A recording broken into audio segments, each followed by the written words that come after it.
એક વસ્તુ તમે સમજજો, જ્યાં આપણી ઇન્સલ્ટ થાય, જ્યાં આપણને એમ થાય કે મારો અહમ તૂટ્યો, ત્યાં એમ માનવું જોઈએ કે શ્રીજીની કૃપા થઈ આપણને નિકટ બોલાવવા માટે પ્રભુએ આવી કંઈક લીલા રચી છે કે મારો આ દોષ દૂર કર્યો, મને પોતાનો માન્યો કે મારો આ અહમ દૂર કર્યો છે. અને જ્યાં અહમનું પોષણ થાય, જ્યાં તમને કોઈ ચડાવે, તમને એમ થાય કે હા હા તમારાથી મોટું કોઈ નથી, આમ નથી તેમ નથી, ત્યાં એમ સમજવું જોઈએ કે આપણું અને આપણા પ્રભુ વચ્ચેનો ડિસ્ટન્સ વધી રહ્યો છે. પ્રભુ આપણને દૂર રાખી રહ્યા છે, કેમ કે અહીંયા અહમનું કોઈ કામ નથી.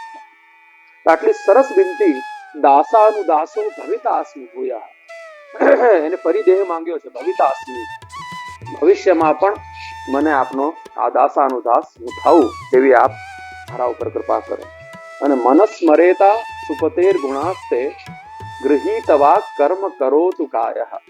તો જો બહુ સરસ એને 3 વસ્તુ એ દાસ ધર્મની માંગી કે હું થઈશ, બરોબર છે, આગળ જઈને આપના દાસાનું દાસ ભવિતાસ્મી ભૂયા, એને આમ ડેફિનેટલી કીધું કે હું થઈશ, મને કરજો એવું નહીં, હે ને, ભવિતાસ્મી હું થઈશ એમ કે મનસ્મરેતા, મન મારું જે છે આપનું સ્મરણ કરે, આપ એવી કૃપા કરો. અને વાણી આપનું રટન કરે. આપણા ત્યાં મુખ્ય એ જ છે કે વાણીનું સત્કાર્ય શું છે કે ભગવાન નામ લે.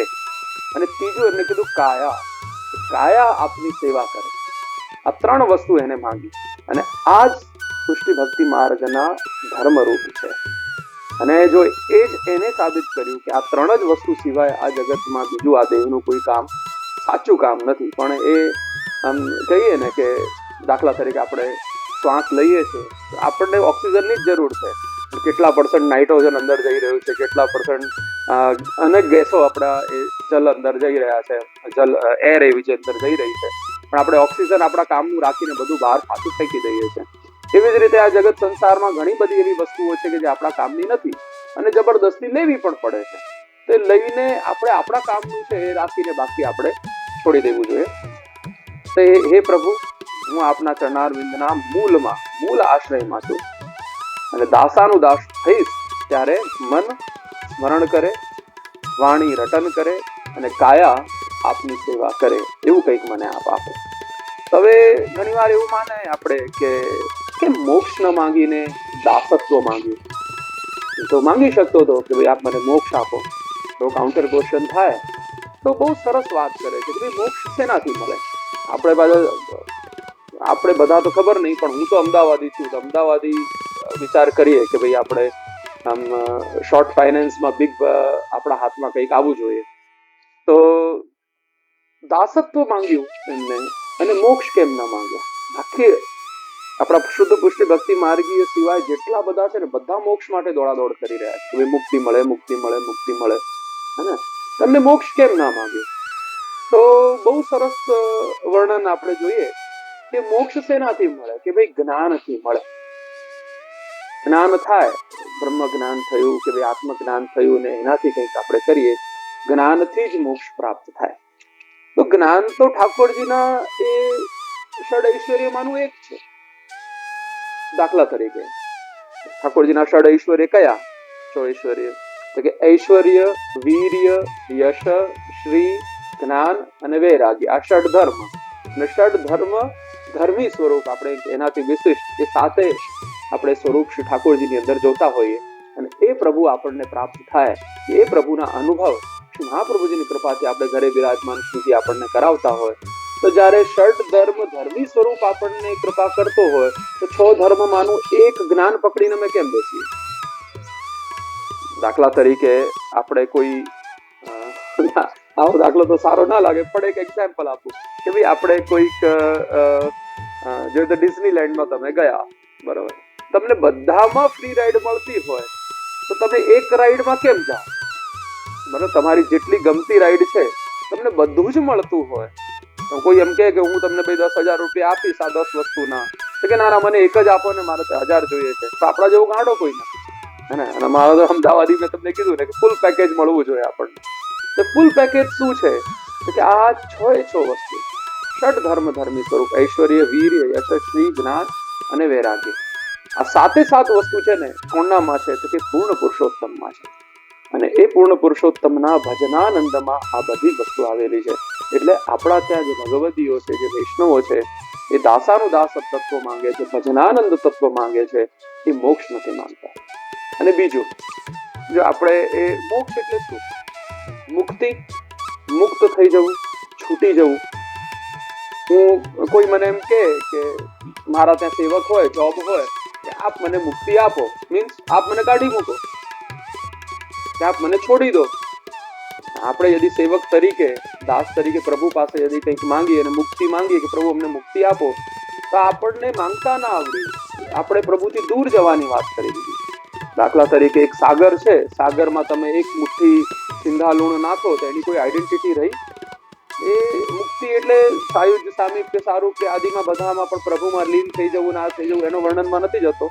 પણ at the end of the day જ્યારે પ્રભુમાં ભેગા થઈ ગયા, કશું જ ના રહ્યું, આપણી કોઈ આઈડેન્ટિટી ના રહી, તો આપણું સુખ શું? આપણને શું મળ્યું? કશું જ ના મળ્યું. અને આપણા દ્વારા પ્રભુને શું આનંદ મળ્યો? કશું જ ના મળ્યો. તો એના કરતા આપણા ત્યાં એ ભજનાનંદનું સ્વરૂપ, એ સેવાનું સ્વરૂપ બહુ મુખ્ય કીધું, કે જેમાં આપણે સ્વામી સેવકનો જે ભાવ છે, એ સ્વામી સેવકનો ભાવ એ અનુભવી શકીએ છીએ. અને જો બીજી વસ્તુ, શ્રી મહાપ્રભુજી ખૂબ સુંદર આજ્ઞા કરે છે કે પુષ્ટિ માર્ગની આ વિશેષતા છે કે ઇન્દ્રિયોથી જ, ઇન્દ્રિય વાળા જે છે ને, એ જ ભજનાનંદનો આનંદ લઈ શકે. ઇન્દ્રિય વગરના તમે આત્મતત્વમાં કે આત્મા તત્વમાં આવી જાઓ તો તમે એ આનંદ લઈ શકતા નથી. એના માટે તમારે ઇન્દ્રિયો હોવી જરૂરી છે, દેહ હોવા જરૂરી છે. અને દેવ રીતે આપણે ગોપીજનોએ વિનંતી કરી, અક્ષણવતામ પરમિદમ ન પરમ વિદામહ, હે, એમાં આ જ બધી વાત કરી કે ભાઈ હું આપના દર્શન કરું, એ જ અમારું પરમ ફલ છે. આપ આવી રીતે ગાયો ચલાવીને પધારી રહ્યા છો ને અમે આપના આવા દર્શન કરીએ. અને આગળ પણ સુબોધનીજીમાં શ્રી મહાપ્રભુજી બહુ સુંદર આજ્ઞા કરે છે કે ભાઈ ઇન્દ્રિયો વાળાનું પણ એક વિશિષ્ટ ફલ છે. એ શ્રી ઠાકોરજીનો અધરામૃત લેવું, ઠાકોરજી સાથે વાતો કરવી, એ ઠાકોરજીને બહુ ગરો ગાવો, એ પ્રભુના એ અનુભવથી, સ્પર્શથી આમ રોમાંચ થઈ જવું, વેણુનાદ સાંભળવો, સૂંઘવું, પાસે જવું, આપનું ધ્યાન ધરવું, એ જ આપણું ફલ છે. અને તો એ બધું આ શ્રી ગોપીજનોને પ્રાપ્ત થયું. અને એ ક્યારે થઈ શકે? કે જે આ દેહેન્દ્રિય વાળા છે એને જ પ્રાપ્ત થઈ શકે. એટલે આ જયારે દેહ આપણને મળ્યો છે ત્યારે આપણે એ જ કામના રાખવી જોઈએ, કે જે અત્યારે કામના શબ્દ બરોબર નથી, પણ એ જ મનોરથ મનમાં રાખવો જોઈએ કે આપણે દાસાનું દાસ થઈ શકીએ. કેમ કે આપણે આ બધા ભગવદ વાર્તા અને સત્સંગ એના માટે છે કે ભાઈ એ જે થયું ને આપણે એટલી જગ્યાએ ન ભટકીએ, અને આપણને જે શોર્ટકટ ખબર પડ્યો છે કે આ રસ્તો અહીંથી જવાય છે, તો એનામાં આપણે ચાલીએ. એટલે અહીંયા દાસાનું દાસો ભવિતાસ્મિ ભૂયઃ મનસ્મરેતા, મન આપનું સ્મરણ કરે. અને સુપતેર ગુણાસ્તે, સુપતે હે પતિ, હું આપના ગુણોનું રટન કરે, અને કાયા જે છે એ આપની સેવા કરે. આટલી વસ્તુ એમને માંગી છે. અને આ જ ધર્મ એમ કીધું.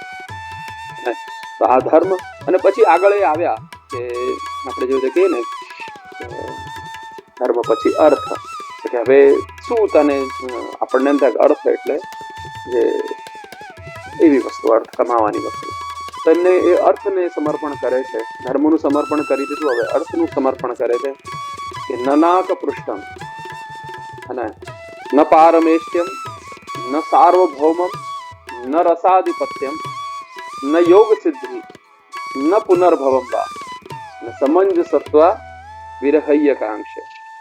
જો બહુ સરસ વર્ણન. એમને કેટલી વસ્તુ છોડી, કે લૌકિક અને વૈદિક બંને વસ્તુઓ એમને છોડી દીધી કે ભાઈ મારે આ બધું નથી જોઈતું, અને આ બધી સિદ્ધિઓનું મારે કઈ કામ નથી. કેમ કે જો એમને ખબર છે કે આ બધા લોક પરલોક જે છે ને એક સુપર ક્લાસ સ્ટાર વાળી હોટેલ જેવું છે. દાખલા તરીકે મારી પાસે 1 લાખ રૂપિયા છે, 1 લાખ રૂપીસ છે, અને મારા ડેબિટ કાર્ડમાં એ 1 લાખ રૂપીસ આવી ગયા.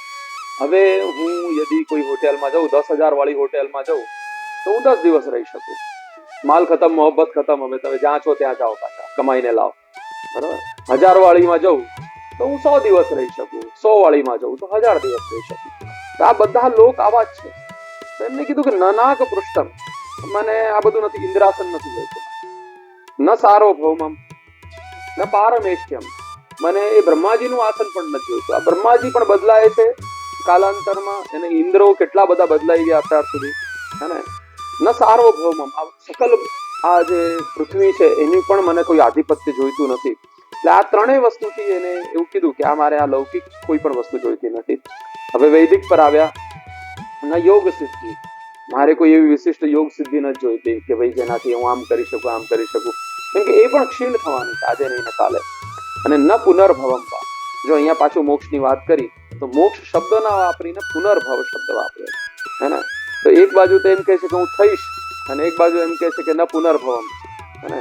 તો આગળ પણ એમને શું કીધું, સમંજસત્વા વિરહય્ય કાંક્ષે. હું આ બધું છોડીને આપની વિરહની એટલે આ બધું છોડીને હું આપની આકાંક્ષા રાખું.